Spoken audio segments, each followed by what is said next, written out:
A atividade de investir é uma atividade otimista.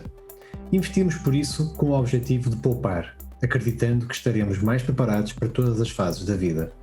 Mas para investir precisamos de informação. Informação pessoal, relativa ao mercado e à economia, perceber a nossa tolerância ao risco e definir as nossas preferências, como por exemplo o horizonte temporal de investimento. Com esta informação vamos conseguir tomar melhores decisões e responder melhor à pergunta como investir dinheiro. Para isso, servimos-nos do mercado financeiro, que é a nossa máquina de atualização de expectativas e o indicador avançado do mundo no futuro.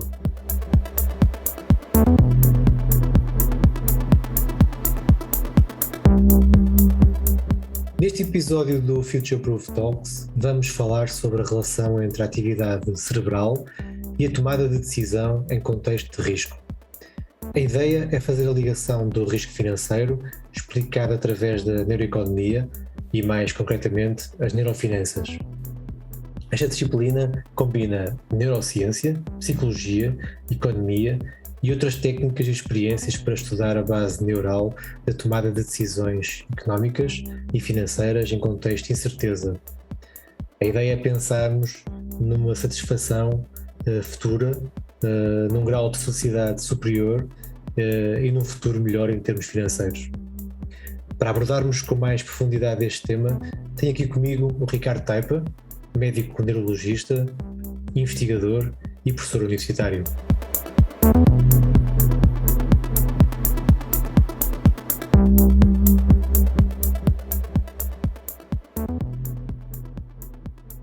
Olá Ricardo, obrigado por teres aceitado este convite para participares no nosso podcast. Eu começaria primeiro por perceber quem é, eu já conheço há 30 anos ou mais, não sei, quem é o Ricardo Taipa. Ok, antes de mais obrigado, Vítor. Acho que tinha que ser um amigo de 30 e tal anos para me pôr a falar de finanças, porque eu já nisto há algum tempo, mas realmente um convite destes é assim à primeira vista um bocado estranho, mas acho que percebi. Pronto, e basicamente eu sou médico, sou neurologista, depois fiz um bocadinho de formação mais na neuropatologia, ou seja, também faço muito laboratório, muito ligado à neurologia, à investigação, às neurociências. Sou professor universitário e também sou o coordenador de um projeto que é o Banco de Cérebros, que é um projeto dedicado à investigação, precisamente no quadro das demências.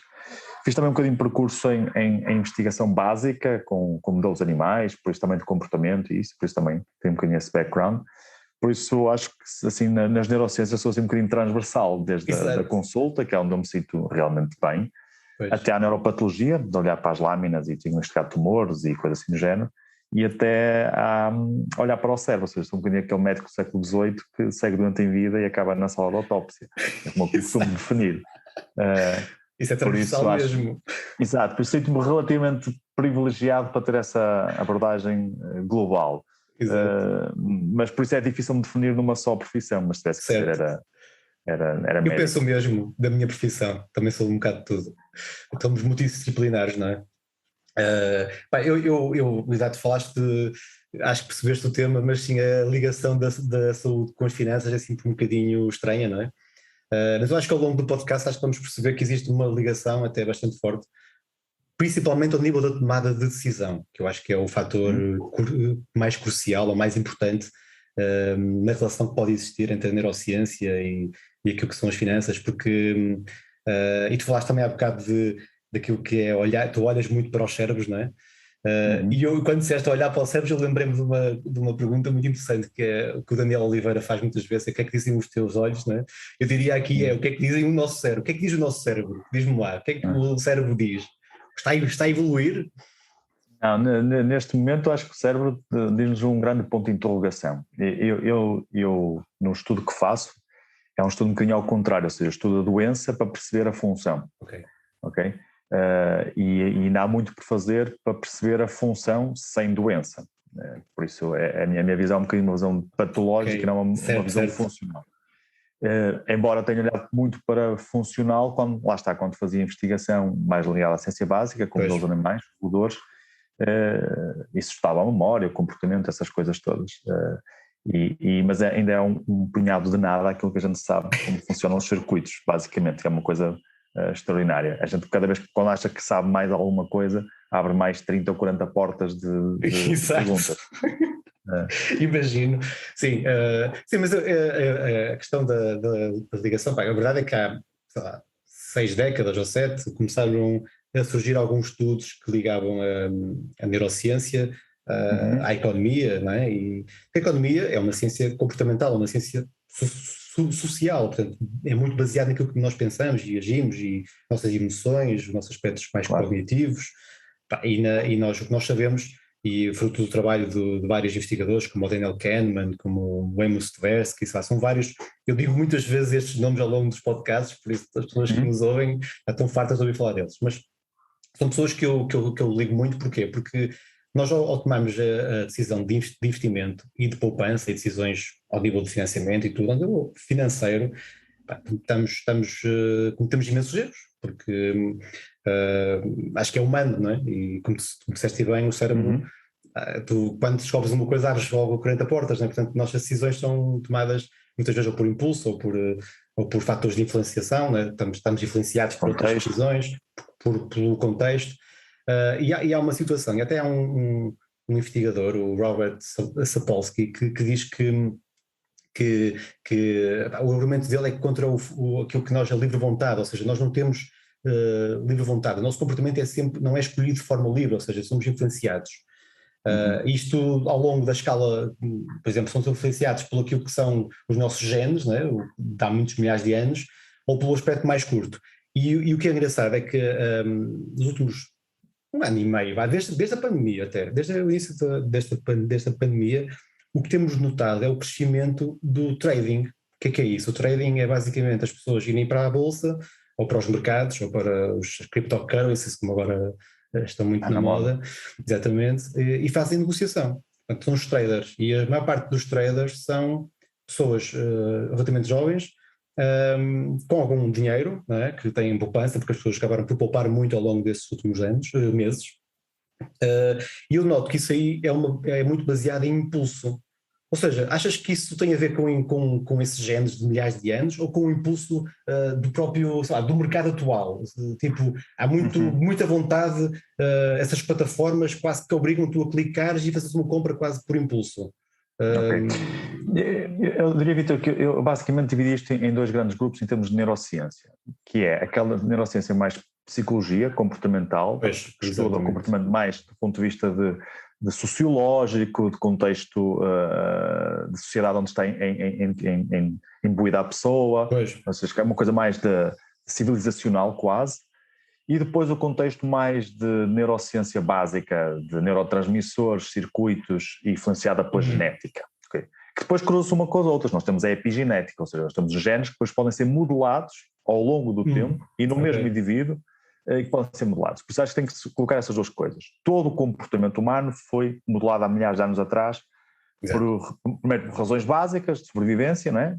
Temos a fome, a sede, o medo, a dor, tudo sentimentos básicos que nos permitem a sobrevivência, e depois isso vai sendo aplicado a uma escala mais complexa de acordo com a organização do mundo animal em que está inserido. Esta organização mais complexa vai nos felinos de determinada maneira, chega aos primatas e chega ao homem numa forma estupidamente complexa, que vai desde regras básicas de estar numa sala a regras mais elaboradas de relacionamento entre pessoas, famílias, empresas. Há todo um conjunto de regras que são construídas, e depois daquilo que é aquilo que estás a dizer, que é a tendência, e o que é aquele nosso modelo de vida atual.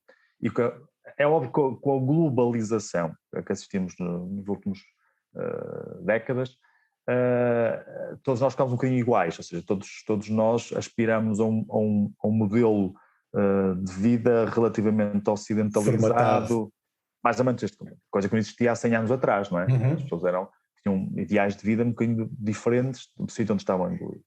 E eu acho que isso sim criou alguma pressão na sociedade global, porque é um conjunto de bilhões de pessoas a aspirar a algo que não é execuível para todos, se calhar, em 100 anos, em 200 anos ou em 500 anos. Vamos assistindo à evolução desde a Idade Média até chegar aos dias de hoje, em que algumas pessoas E depois, isto para chegar ao quê?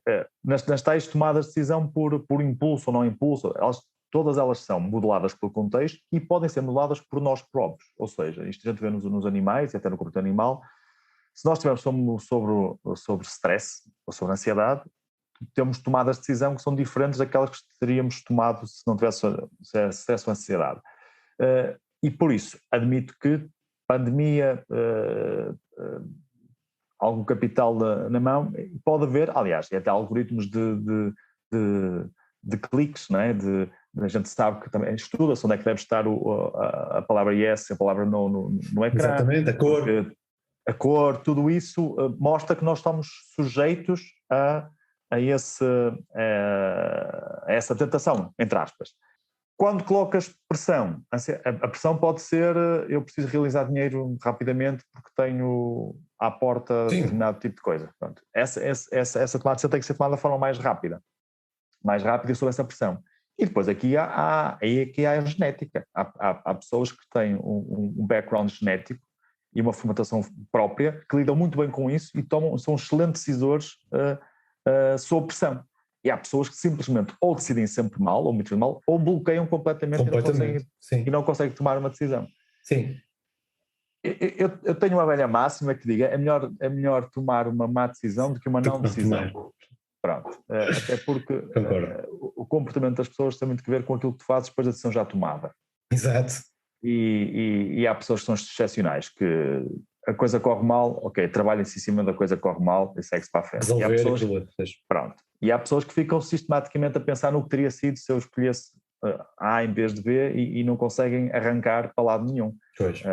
E há aqui um vetor que é claramente aleatório e a vida tem esta capacidade aleatória. Nós hoje dois estamos aqui a conversar por um conjunto de ocorrências aleatórias. Tipo, se calhar se no nosso liceu não nos tivéssemos cruzado na mesma turma, nunca tinha acontecido a música. Sim. É provável. Pronto. E essa aleatoriedade também existe.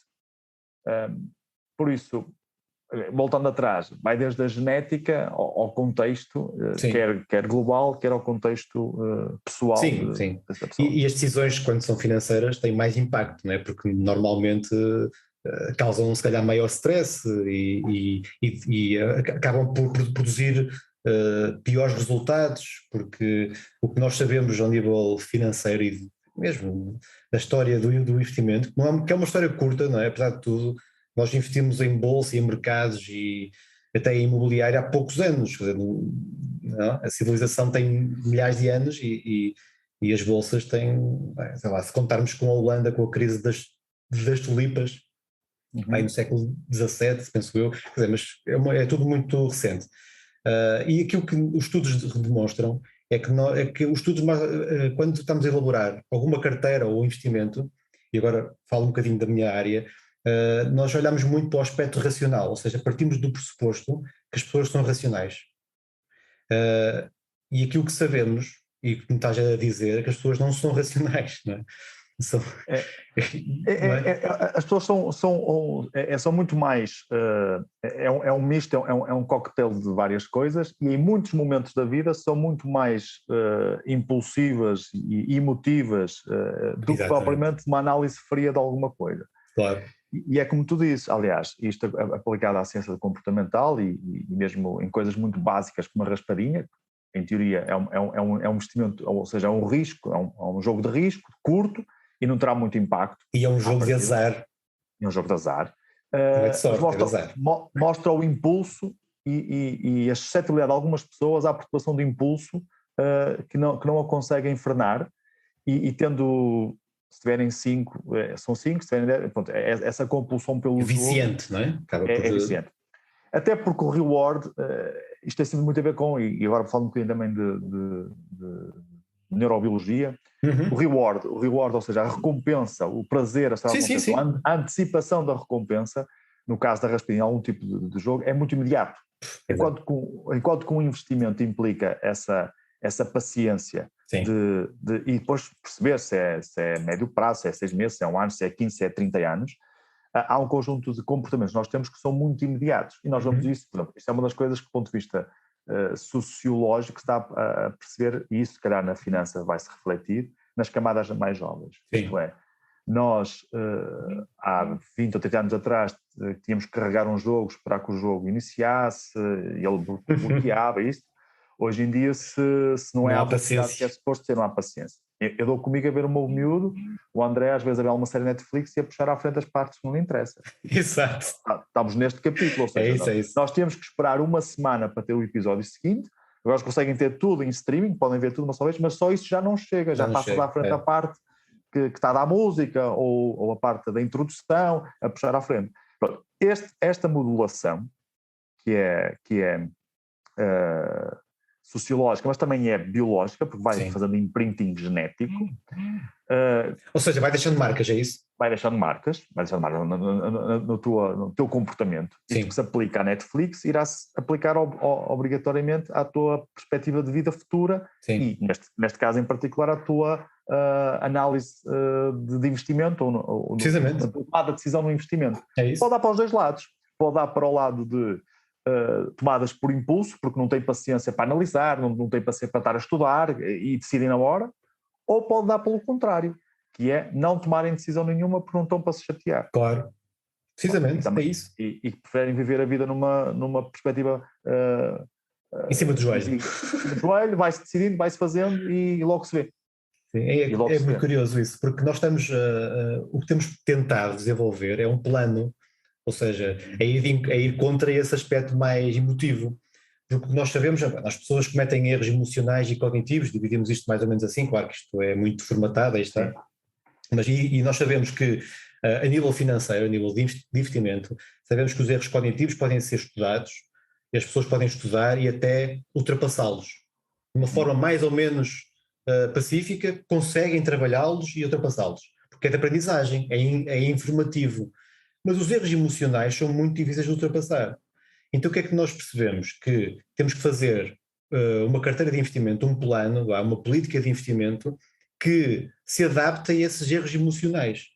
Enquanto que antigamente as pessoas investiam por influência do senhor do banco, não é? Ou por influência de um amigo, ou do tio, ou do pai, ou do que seja, e as pessoas chegam e depois corria mal e achavam estranho correr mal, quer dizer, foi má influência. Não, a pessoa, quer dizer, não teve culpa nenhuma, apenas deu uma ideia, não é? Aquilo que nós percebemos é que se nós tivermos uma carteira que seja adaptada ao perfil psicológico e situacional de uma pessoa, essa pessoa vai se sentir muito mais confortável e, como nós costumamos dizer, vai dormir muito melhor à noite, não é? Porque não vai estar preocupada com o momento, não é? Eu costumo dizer que as pessoas, na consulta, aqui passando um pouquinho para a neurologia, vêm com algumas queixas que eu costumo dizer que são feitiço, não são defeitos. Exato. Ou seja, as pessoas têm que... Não se corrige uma personalidade do ponto de vista estrutural. Uma pessoa que já tem um perfil, uma pessoa que tem um perfil ansioso, já é por si só ansiosa. Ela tem que aprender a gerir, até no fundo, até a gerir de forma a maximizar esse perfil ansioso que ela tem. Ou seja, ela é uma pessoa muito ansiosa. Ok, então se calhar vai programar as férias dela muito antecipadamente. Exato. Tira-lhe a ansiedade e se calhar as coisas até correm melhor porque programou tudo. Okay?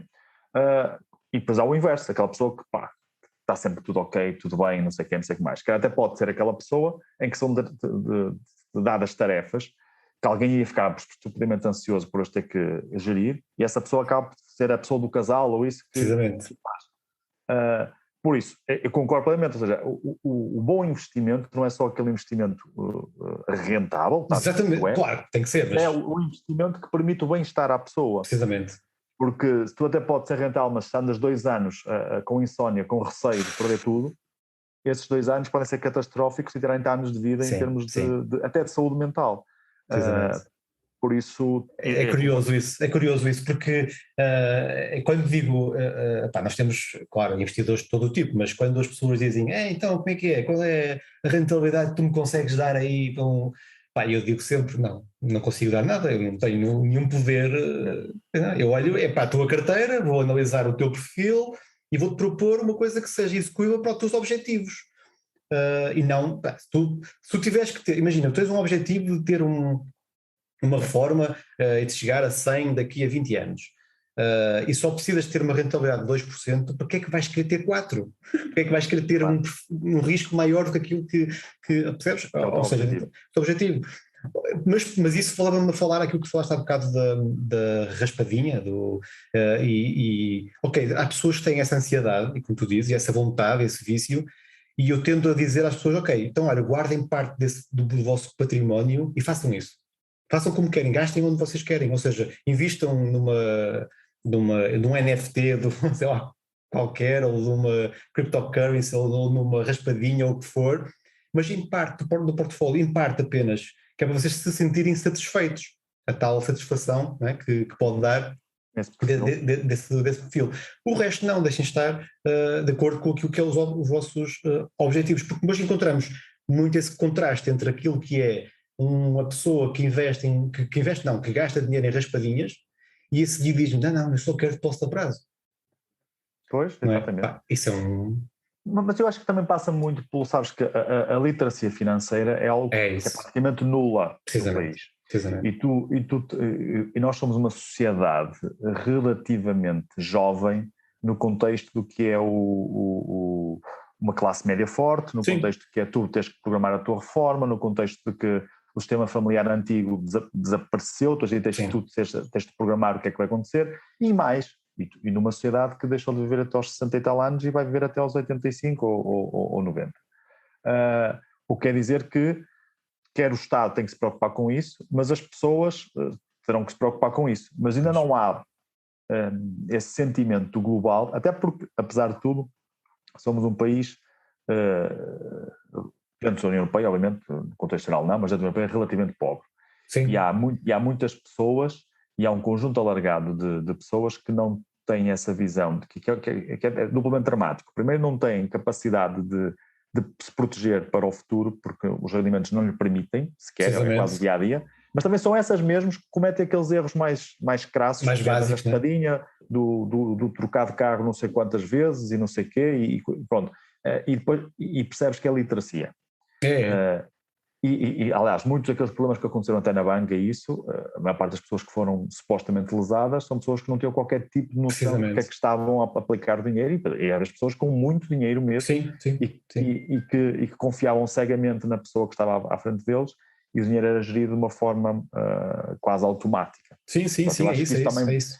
Ou seja, o erro cognitivo que falavas tem a ver também com não só com o comportamento, mas com a pessoa tem, porque para uma tomada de decisão, qualquer que ela seja, quanto mais informado tu tiveres, em princípio, melhor é a tua decisão. Ela depois pode ser modelada pelo contexto, pela ansiedade, pela personalidade da pessoa, mas uma tomada de decisão informada, e quando digo informada não é ler aquelas letrinhas todas dos contratos. Essa é a pior até.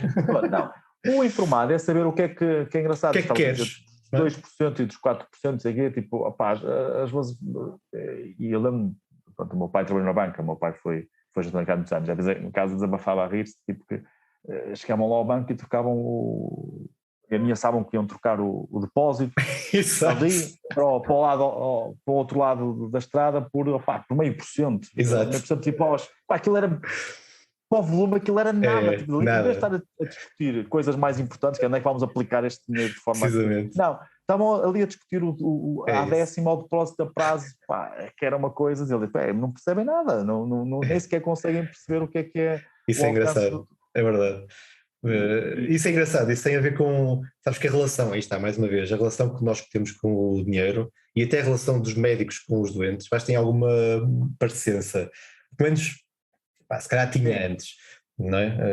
Os médicos eram muito, sei lá, início do século XX ou século XIX, não sei, os médicos tinham um poder muito discricionário, ou seja, o médico dizia, ok, está certo, não é? Ou seja, o médico sabe, o médico tem esse poder de decidir. E repara, nos gestores de património também, e nos gestores de dinheiro, nos financial advisors, também havia esse sentimento, ou seja, as pessoas iam dizer, não, onde é que eu posso investir? E as pessoas diziam, e os tais gestores diziam, e não havia um poder discricionário, e as pessoas não tinham nenhum poder de decisão. Eu acho que isso agora é completamente ao contrário. Pronto, e tu na sua estás a assistir uma coisa engraçadíssima. Eu quando estive em Inglaterra, era comum os doentes dizerem na consulta, mas esse era mesmo preciso. mas eu tenho que vir cá novamente à consulta. Mas porquê? Tipo, tens de explicar tudo. Tens de explicar. Explicar. Hoje assisto a uma coisa engraçada, que é um paradoxo, que é, temos medicina privada e medicina pública, e é muito frequente tu teres o doente que vai ao hospital público, não é? E o hospital pede-lhe uma carrada de exames, 30 por uma linha de ABA4, nem questiona, ok? Mas se for ao privado, okay, como mesmo que tenha o seguro, tem que pagar determinadas coisas, questiona imenso. Isso é mesmo preciso fazer. Se ele não está a ganhar dinheiro com isso, não é questão até de... Nem é tanta questão de se está a ser enganado. Claro. É isso. Pode ser enganado nos dois cenários, percebes? Mas é engraçado porque o questionar a decisão do médico ainda não evoluiu para, tipo... Claro que eu estou a falar de globalmente, há pessoas que têm essa capacidade, mas ainda não evoluiu para, tipo, quero ter uma segunda opinião médica para saber... é normal, não é? Não, é mais básico, tem a ver com finanças. Tipo, exatamente. Eu estou a ser enganado ou não estou a ser enganado? Eu preciso mesmo disto? Pronto. E eu acho que na relação médico-doente isso vai construindo. Vai ser depois. E as pessoas agora também perguntam mais vezes. E agora, o que ainda não... E tem uma decisão, ou toma uma decisão, por exemplo, algum tratamento, e a pessoa toma a decisão de fazê-lo ou não. Sim, tem que o tomar. Pois é isso. Tem que o tomar. Tu podes informá-lo melhor e há aquele clássico que a pessoa diz, eu faço o que o doutor achar melhor. Exato, isso é o clássico. Também connosco aparece. Faça como se fosse para si. Sim, é o que me dizem também. E tu podes dizer, a questão aqui, e é isso que eu defendo sempre, é que nenhuma das decisões está isenta de riscos. Claro. Okay? E a gente pode dar aquela data, achamos a que é mais correta para aquela doença e para aquela pessoa e para aquele contexto. Mas isso não quer dizer que seja 100% seguro, e as pessoas têm que perceber isso. E eu tenho este defeito de acreditar nas pessoas, eu acho que se as pessoas são muito mais inteligentes do que nós, entre aspas, mais estudiosos, achamos. Eu incomodo-me muito quando facilmente partes para a ideia de que ele não percebe nada disto e tu decides por ele. Não, se tu explicares às pessoas o que é, com calma, elas percebem, claro, com profundidades diferentes, mas o global da mensagem... Adaptado à pessoa que está à tua frente. E no global elas conseguem te ajudar até no teu processo de tratamento e decisão, porque... Sem dúvida. Conseguem pronto, e esse modelo de confiança também se estabelece e isso é importantíssimo. Mas a ver, esta relação também é muito parecida aqui deste lado, não é do meu lado, porque eu quero dar muito mais autonomia às pessoas para decidir e não as pessoas acharem que eu é que tenho que decidir por elas. Não. Eu dou toda a informação, disponibilizo toda a minha opinião, todo o meu conhecimento, e as pessoas, de acordo com aquilo que elas acreditam e os objetivos, vão decidir, não, vamos fazer isto, vamos fazer aquilo. Por isso é que há dois modelos, há o modelo do advice e o modelo da discricionariedade, que eu acho que é um modelo que tende a cair em desuso. E na relação da saúde, parece-me também existe isso, não é? E cada vez se nota mais. É uma questão, se calhar, de evolução também e de literacia também. Isto está como falar. Outra coisa que estavas a falar, que era em off, quando vamos a falar, e agora nós da medicina temos outra add-on, outra ajuda, mas que também tem se tornado, em certa medida, também uma dificuldade, que é a capacidade de análise bioinformática, Big Data, no auxílio à decisão e ao diagnóstico, que é algo que, em boa verdade, é uma ajuda imensa, okay? Mas que nas mãos erradas é catastrófica. Isto para dizer o quê? Eu vou dar um exemplo. Nós hoje em dia temos a capacidade de fazer estudos genéticos com coberturas imensas, isto é, tu vais a uma consulta por posso imaginar, vou falar de doenças neurológicas, que é mais fácil para mim tanto o tema. Fraqueza muscular, pode ser uma doença dos músculos, o meu pai já tinha ficado fraco mais lá para trás e tal, e faz um estudo genético da família, não é? Da família ou da pessoa, não é? Mas a questão agora é que consegues atirar tipo para um whole exome, ou seja, quase fazes uma sequenciação de todos a sequência genética dessa pessoa. Claro. Quer dizer que vai-te dar bilhões de informação, de coisas que não fazes a mínima ideia do que é que aquilo quer dizer. Claro. Alterações em genes que potencialmente darem outras doenças que também não sabes muito bem quando é que elas vão acontecer ou não, e tu de repente alguém que venha à consulta que supostamente havia uma queixa de fraqueza muscular, seria só essa a questão, pode ficar nas mãos com a informação de eu tenho um risco de muito avançado de vir a ter um cancro de pulmão a curto prazo, eu tenho um risco de ter outras 1000 doenças genéticas, até porque algumas delas não sabem muito bem o que é que aquilo quer dizer.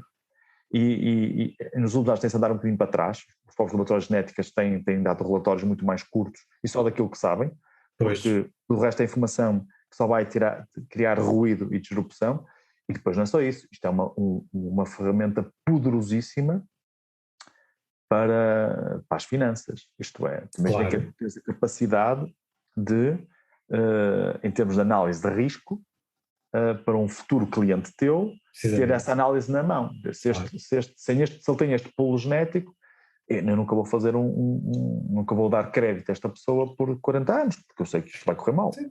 Ou mesmo na questão de investimento, repara, tu podes ter, se a pessoa vai ter um estilo de vida ou tal erros, ou tal parte genética que pode levar a que a pessoa sobreviva ou viva 20 ou 30 anos, não pode ter um plano a 40 ou 50 anos, por exemplo, estás a ver?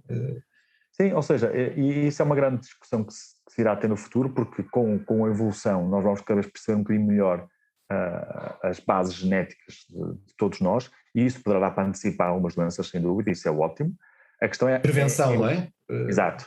A questão aqui é o poder dessa informação, e quem é que vai ser o curador dessa informação, e como é que depois de repente mudas o paradigma de uma sociedade que está...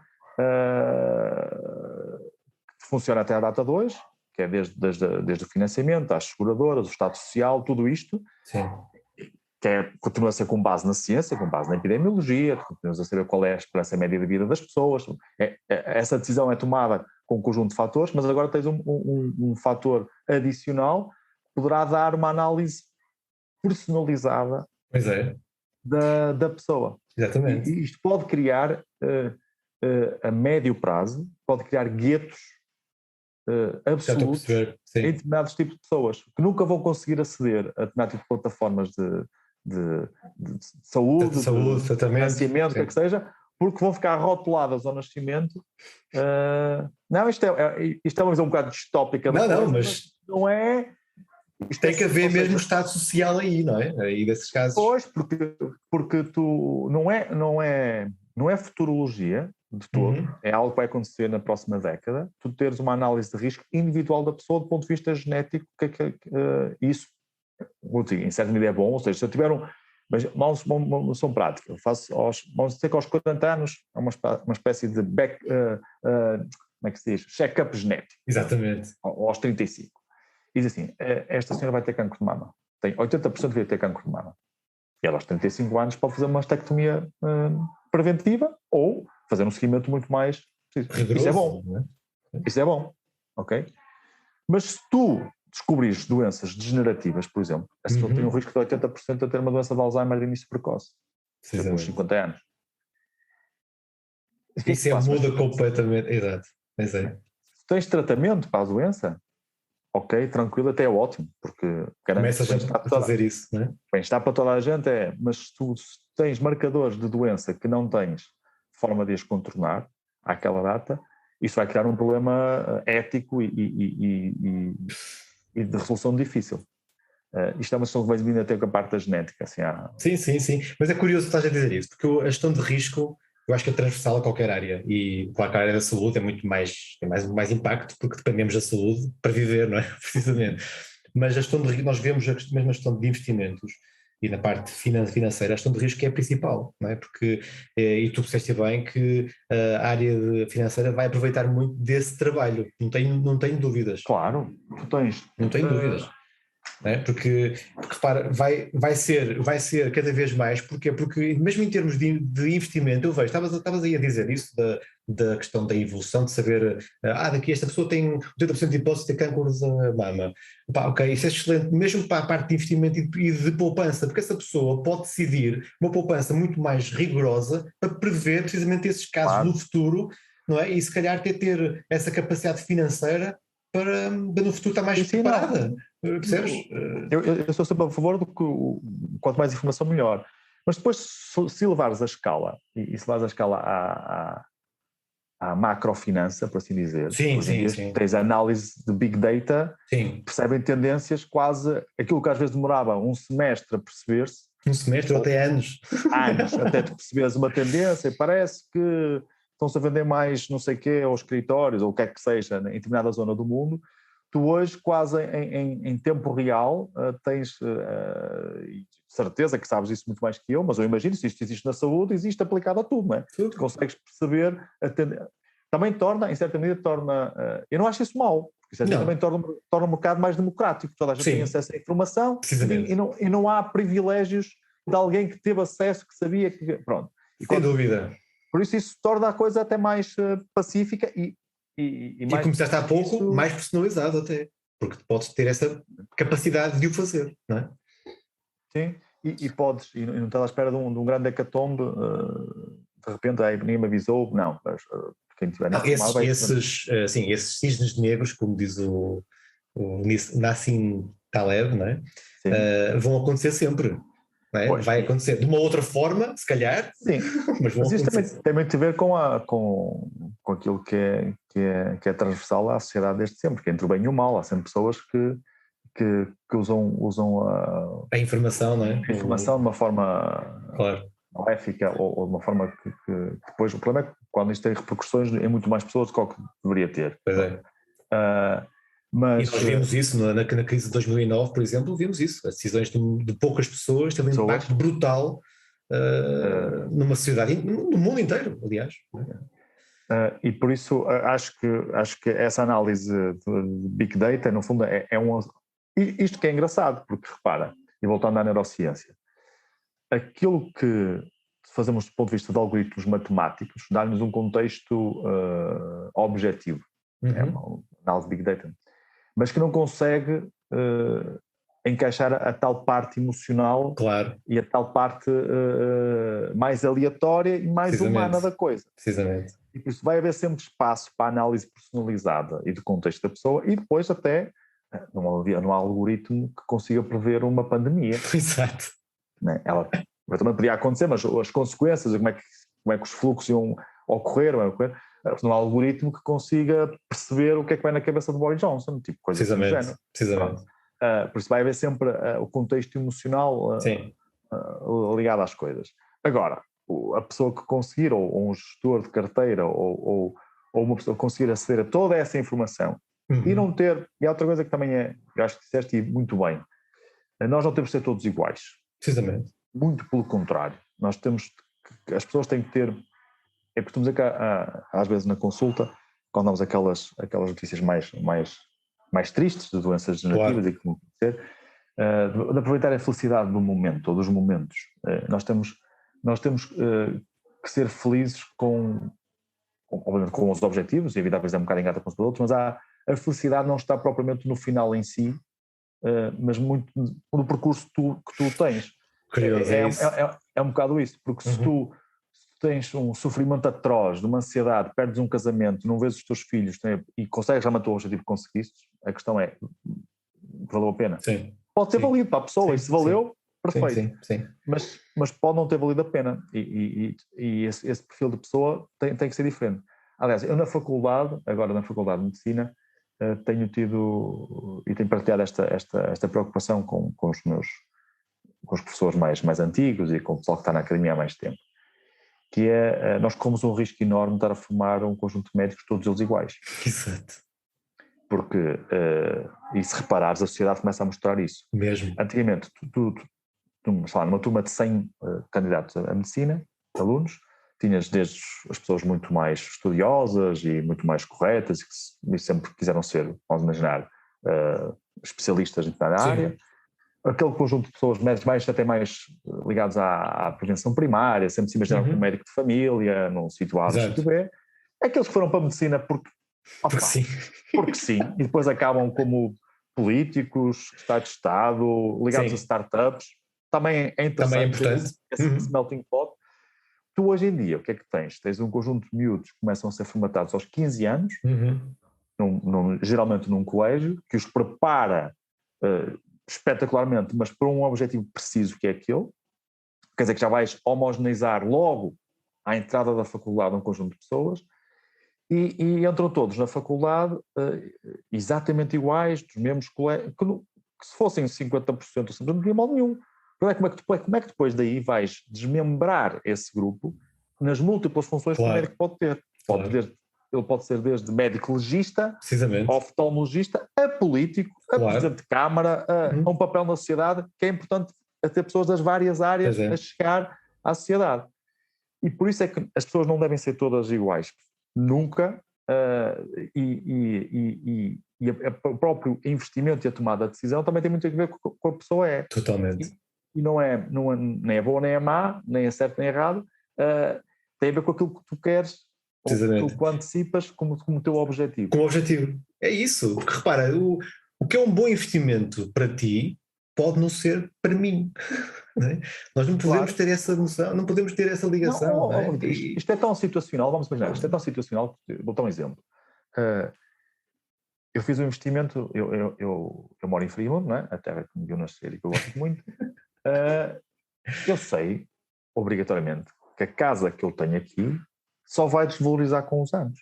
Ou seja, isto só é um bom investimento para mim. Mas para mim é um bom investimento, porque eu quero viver aqui, eu vejo-me a viver aqui, vejo-me a investir aqui, para mim é um bom investimento. É um excelente investimento. Mas para outra pessoa qualquer, se fosse aplicar este dinheiro nesta casa em particular, e que depois pensar, depois troco daqui e vou para outro sítio, é um péssimo investimento. Pois lá está, isto é tão personalizado a esse ponto, não é? Exato, é tão básico quanto isto. E por isso é que as pessoas também são os seus locais, o seu grupo de amigos, a sociedade onde estão inseridas. Precisamente. E esse valor não patrimonial tem um peso enorme naquilo que é o teu valor patrimonial. E há pessoas completamente desprendidas de lugares. Sim. E esses têm um perfil de investimento muito diferente. E muito mais desprendido. Muito mais, sim. E aquelas pessoas que estão... outra coisa que me tem... a ligação emocional também prejudica as decisões. Pois. Okay? Repara, tu tens a questão da casa. Eu considero, por exemplo, em alguns casos, quando estamos a fazer, nós muitas vezes vemos o património de uma forma... Muitas vezes não, tentamos ver sempre o património de uma forma que é global, que é holístico, não é? Mas há casos em que nós vemos, a casa está fora do património. Porque a casa é tipo, não está no património. É sagrado, é um sagrado, portanto que não se vai tocar ali. Tudo bem, não há problema nenhum. Eu também não sei como é que tu analisas esta questão agora, que tu fez os millennials, ou agora não sei como se chama. As Gen Z, as Generation Z. A chegar à idade adulta, a esmagadora maioria, muito bem confortável, ou seja, de classe média, e consegue chegar aos empregos, muito confortáveis do ponto de vista financeiro, alguns deles, mas em que decisões mais estruturais não são tomadas, ou seja, a decisão de ter ou não ter filhos não é tomada. Perguntas se eles querem, não sei, tal, estou a pensar, não é bom adiar, ou seja, porque podia ser, eu quero ter filhos, mas vai ser daqui a 4 anos, ou vou tentar não. É uma coisa assim... mais ou menos. Depois, não há aquela... Isso tem um bocadinho a ver também com o enriquecimento dos nossos pais para nós, e agora estes mais a seguir, é aquela capacidade que têm de... Isto é, eu vivi num apartamento quando estava a estar no Porto, terrível, uma coisa tenebrosa, mas para mim naquela altura era normal, nós tínhamos que... E o que tu assistes hoje em dia é, não sei, são capazes já de estar a trabalhar há 4 ou 5 anos no mercado, ter o seu emprego, ter o seu vencimento, mas não saem da casa dos pais porque não vão conseguir ter o conforto que têm na casa dos pais. Ou seja, essa capacidade de empobrecimento durante algum período para depois adquirirem algo, também não estamos a assistir. Não estão dispostos a isso. Sim. Pronto. E neste momento... Isto é uma análise mais sociológica que outra coisa, muito menos neurocientista e não baseada na ciência. A ideia que dá é que estás a crescer 2 sociedades. Uma sociedade de pessoas literadas, com bons acessos a serviços e isso tudo, que não toma decisões estruturais, vive aqui num limbo de não compram casa... E arrastar no tempo, não é? Arrastar no tempo. Quando até estavam numa situação de trabalho, de income estrutural mais pensar isso até, não é? Eu não sei como é que depois vais analisar do ponto de vista sociológico ou do ponto de vista financeiro, e não tomam a decisão.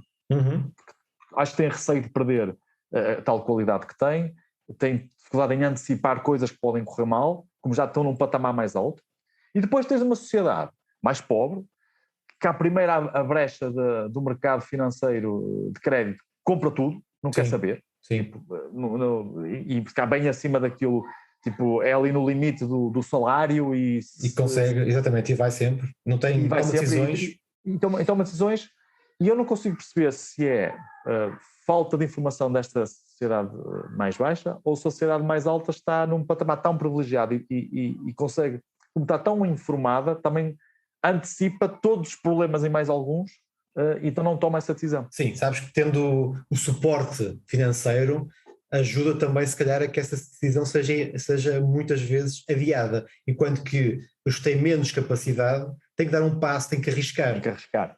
Pois, é isso mesmo. E isso torna-se evidente em algumas pessoas, com menos capacidade e com muito mais vontade de risco.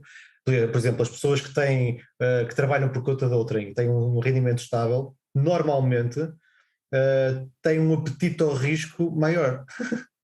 que supostamente até, ou melhor, podem gostar mais de risco, não quer dizer que o tomem, porque também porque nós somos muitas vezes avessos à perda. Aliás, quase sempre somos avessos à perda, não é? E não avessos ao próprio risco. Mas a questão do que estavas a falar há bocado, que os millennials e os Generation Z, ou o que sejam, que têm mais capacidade e mais conhecimento, repara, há uma franja muito grande dessa geração que está a tomar decisões de forma muito racional, muito mais do que se calhar os baby boomers, né, os nossos pais tinham feito, que é, no fundo, eles procuram aquilo que é um movimento que é o FIRE Movement, que é Financial Independence, Retirement Early, ou seja, querem construir um património tal, rapidamente, para que aos 45, 50 anos sejam livres, sejam financeiramente independentes e vivam uma vida. E eu tenho encontrado muitos desses casos, as pessoas que investem de forma muito racional, mesmo não saindo de casa dos pais, como tu referes. Pois. A questão é um bocado essa, é que, e não estou a criticar, é uma análise. É uma... Ou seja, é decisões, mas em cima de uma plataforma, de uma segurança, que acaba por ser um bocado ingrato, não é? Porque tiveram um conjunto de pessoas que tiveram que batalhar imenso para conseguir chegar ali. Precisamente. E agora, quando essa geração deveria não só se enriquecer a eles, entre aspas, ou claro, mas enriquecemos a nós, enriquecemos o país, enriquecemos toda a gente, não é? Precisamente. É uma preocupação muito mais egoísta e autocentrada da coisa. E que eu não sei, que eu quero chegar, eu não sei se a felicidade estará em toda a gente aí, percebes? Aquilo que tu pensas e acho que isso é capaz depois de evoluir para uma coisa que é liberdade de horários, ou liberdade de prisão. Eu acho que é mais por aí. Pronto, ou seja, vais continuar a trabalhar na mesma, mas de uma forma que te dê uma liberdade maior de poder passar uns dias em casa, ou não trabalhar um dia por semana, ou o que quer que seja. Porque não acredito que simplesmente seja aquela visão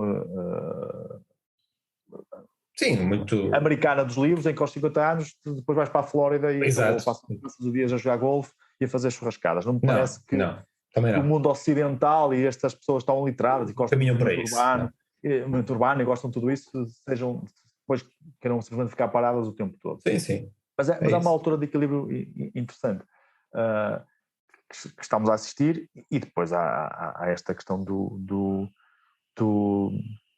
status social, que é algo que não... Não, mas por isso é que as pessoas, eu acredito que as pessoas, mesmo aquelas pessoas e a sociedade com menos capacidade de investimento e financeira, têm que na mesma ter a preocupação da poupança. E repara, eu tenho dito muitas vezes, digo, qualquer pessoa pode conseguir poupar. Por isso é que eu tenho até um mote que é o pay yourself first, né? Quando tu recebes o teu ordenado, a primeira coisa que fazes é pagar a ti próprio, ou seja, tira a poupança, nem que seja 1 euro ou 5 euros, o que seja, não é? Mas já está feio, já pagaste a ti próprio e a seguir gastas, não é? Esse pensamento também é uma mentalidade, é uma mudança de mentalidade. Mas também estava a dizer há bocado que, arriscam mais, e dissemos isso, que as pessoas arriscam mais. E é a tal situação do risco-retorno. também quanto maior o risco, se calhar maior o retorno. Nós temos que pensar sempre assim. Resta saber se há tal segurança, e ias falar do Estado Social, para essa rede de apoio se as pessoas falham, não é? E tem que haver essa rede. Mas eu vejo o mundo assim também, ou seja, com muito maior, quanto maior risco, ou seja, muito mais dificuldade em se calhar em desenvolvermos uma sociedade e enriquecer do que os nossos pais. Aliás, ainda falava engraçado, falava sobre isso com meus pais e com os meus sogros. Pá, eu dizia, a vossa sociedade ganhou dinheiro muito mais facilmente do que a nossa. Sim. Sim. Não é? A minha falecida avó dizia que o meu avô não sabia fazer cadeiras, precisou fazer cadeiras, enriqueceu. Depois tornou o dinheiro todo. Mas era muito fácil fazer dinheiro. Também partíamos de um sim, a base era muito baixa. Base muito baixa, percebes? Por isso foi alavancado. A grande questão aqui, e eu acho que essa questão da decisão e do risco, e tem muito a ver, sinceramente, com a literacia.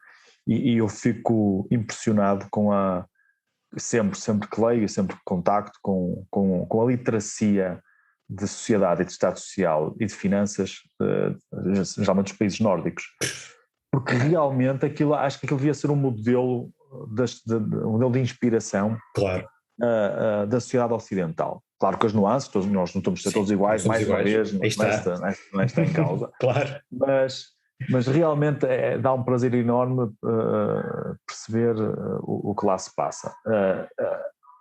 Também tem emoções, também tem erros. Sim, mas baseiam-se num modelo racional, se calhar mais racional e mais personalizado, ou mais... E quando falamos em modelo personalizado, não estamos a levar as pessoas para o egoísmo e para o individualismo, não é? Não é óbvio, isso são modelos diferentes, mas eu acho que as pessoas devem pensar mais naquilo que querem, e esses modelos nórdicos, as pessoas investem e tomam as decisões pensadas e ponderadas, com capacidade de planear, mesmo, eu costumo dizer muitas vezes, olha, não planear é planear para falhar, não é? Sim. Portanto, se nós planearmos, ok, daqui a um ano alteramos o plano. Essa é uma capacidade chamada capacidade de antecipação, é uma função cognitiva, ou seja, tu de forma inconsciente desenvolve um conjunto de cenários, lá está, de redes neuronais, e permite antecipar a pequena escala, não é? E à larga escala. Em pequena escala, tipo, se for para a direita ou for para a esquerda, para onde é que eu vou? Antecipas isso. Na escala de risco, tipo, se eu atravesso um cruzamento sem parar num stop, antecipas o risco, se é uma estrada movimentada, a que hora é, que não é, vou arriscar, a adrenalina, faço, não faço. É o fluxo sanguíneo, não é? É isso. Pronto. Mas depois, em escala maior, tens um conjunto não é xadrez, no xadrez consegues antecipar não sei quantas jogadas, mas é um bocado isso. Tu acabas por antecipar um conjunto de cenários, e essa capacidade de antecipação, por ver cenários em abstrato, é uma função superior importante. Mas aprende-se? Aprende-se, ou seja, ela não existe no chamado neurodesenvolvimento, ou seja, a criança, só tens uma capacidade, por exemplo, a questão, lá está, a gestão do risco, só aos 21 anos é que tens, por volta dos 21, na biologia nunca é certo, claro, é que tens completamente desenvolvido o córtex pré-frontal, permite a gestão de risco e antecipar o risco. Não é por acaso que a condução de motociclos de 500 cm3 é só aos 21 anos, não é aos 18. Ou, por exemplo, com muito mais facilidade aos 16 anos saltas de rapel e paraquedas, e aos 18 e não sei o quê, e quando tens 35 já pensas duas vezes. Porque o teu próprio cérebro já não tem a ver com a idade, porque a noção de mortalidade é a mesma. É a biologia mesmo, ou seja, é muito mais fácil pegar num militar de 18 anos e metê-lo na frente de batalha, e ele fazer coisas todas arriscadas e todo maluco. Claro, do que pôr nós dois. Exatamente. E não tem a ver com o facto de já teres filhos, isso não é, nem vou entrar nesse campo, tem a ver com biologia pura. Claro. O teu cérebro, quando és mais velho, tem uma noção de risco e de antecipação do que pode correr mal, muito mais, que sobrepõe muito mais à adrenalina da coisa. Não, exatamente. E isso às vezes é frenado, pá, a pessoa que bebe um bocadinho, álcool para se sentir mais liberto e poder fazer mais umas coisas e tal. Mas é biologia, ou seja, não se aprende, ou seja, é neurobiologia pura e dura. O que se aprende são as noções lá está, daquilo que é risco básico, não é? Ter o risco de ter um acidente ou o risco de perder por uma razão, e depois a questão de risco social, ou seja, eu na minha sociedade sei que eu corro um risco se entrar pela porta dentro de um diretor de ser mal interpretado. Okay? Claro. Isso aprende-se socialmente. Isso aprende-se. Mas se calhar não com o hábito. Ou com o hábito, ou com o erro, ou aprendes pelos outros, aprendes, se alguém faz alguma coisa na tua empresa e visto que foi mal visto, tu aprendes, já não o vais fazer tu. Isso é uma aprendizagem. Isso é muito curioso, sabe? Eu não sei se tem relação, e se calhar até tem, mas repara, tu quando tens filhos e quando és muito novo, tens, sei lá, 10 anos, 15 anos, queres construir uma carteira ou um investimento para os teus filhos. Eu tenho casos de pessoas que me dizem, não, olha, para eles tem que ser tudo muito seguro, são depósitos. Eu, por exemplo, pessoalmente, eu não digo nada, como é óbvio, as pessoas têm o seu perfil e eu respeito muito isso, mas no meu ponto de vista, eles têm todo o tempo do mundo para pôr totalmente, 100% num investimento se calhar mais diversificado, mas em ações, provavelmente. Porque, e assim, repare, falaste há bocado dos modelos nórdicos e até dos americanos e por aí fora. Repara, quando tens, até há modelos de rule of thumb, que é quase um atalho de mente, não é? que tu tens 20 anos, então investes 80%, 100 menos 20, ou seja, dá 80% em ações, 20 em depósitos a prazo, ou em obrigações. À medida que vais aumentando a idade, com 43, ou 45, ou com 50, já tens 50% de ações, 50%, ok, e o risco vai diminuindo. Isto tem lógica com o que disseste, com nós a percepção de risco. Logicamente, não é? E estamos a atingir o nosso objetivo. Agora, é um contrassenso. Nós, quando estamos mais novos, podemos dar mais largas à nossa irreverência, não é? Sim. E depois, cada pessoa, depois há outra questão, que é cada pessoa é um somatório também de eventos pessoais. Claro. Isto é, a tua aprendizagem, há aquela aprendizagem cognitiva básica, não é? Aprendes a linguagem, aprendes a escrever, aprendes a ler, e depois há a aprendizagem sociológica. Pois. E onde se funda a tua personalidade, que tem uma base genética, mas está. E tu, mas também és um somatório de coisas que te acontecem, não é? E de experiências que não sei, imagino que no teu caso, se alguém faz um investimento de risco, a probabilidade de ser, e correr bem, se calhar a esmagadora maioria vai tentar novamente.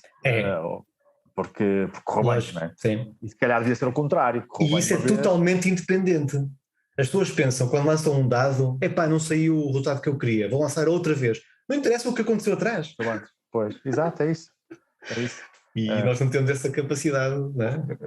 Isso também se aprende, Aí, acho eu. Mas pronto. Opa, olha, Ricardo, excelente. Acho que já temos aqui um tempo que chega. Isto estava pano para mangas, aliás, são áreas que eu adoro e por isso eu sabia que ao convidar-te aqui também iríamos ter conversa para muito mais. Com tempo.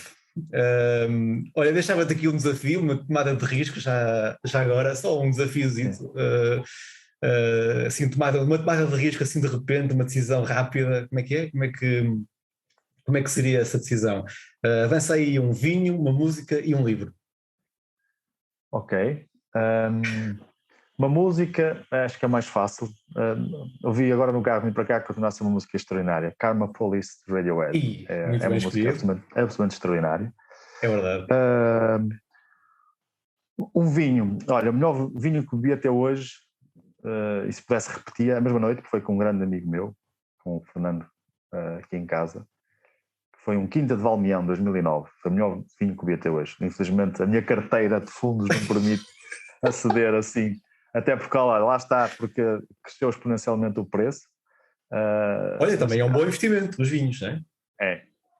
Mas eu gosto de bebê-los, por isso eu tenho não vais guardá-los. Não vou guardá-los, não é coisa que seja muito aprazível. Um livro. Estou a ler eu sou um bocado como tu, estou para 3 ou 4 ao mesmo tempo. Exato.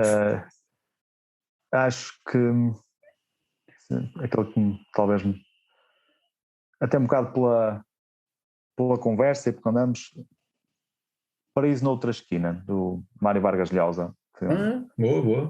É um livro que eu gostei muito, segue duas histórias de duas pessoas, de uma mulher e de um homem, um pintor, e passa assim vários cenários e tem assim uma coisa. Ok, excelente. Olha, aproveito e também te dou uma série que acabei esta semana, que também tem uma banda sonora extraordinária. Exato, música é sempre importante. É uma música, é uma série irlandesa chamada Normal People. Achei, tem uma fotografia, uma linguagem não, ou seja, não linguagem, só uma sim, a imagem, exato. Absolutamente maravilhosa, e tem muito a ver com pessoas, o relacionamento de pessoas e expectativas, isso que tu estás a dizer, por isso acho que encaixa aqui perfeitamente. No comportamento. É isso, Ricardo, excelente. Obrigado. Tchau. Um abraço.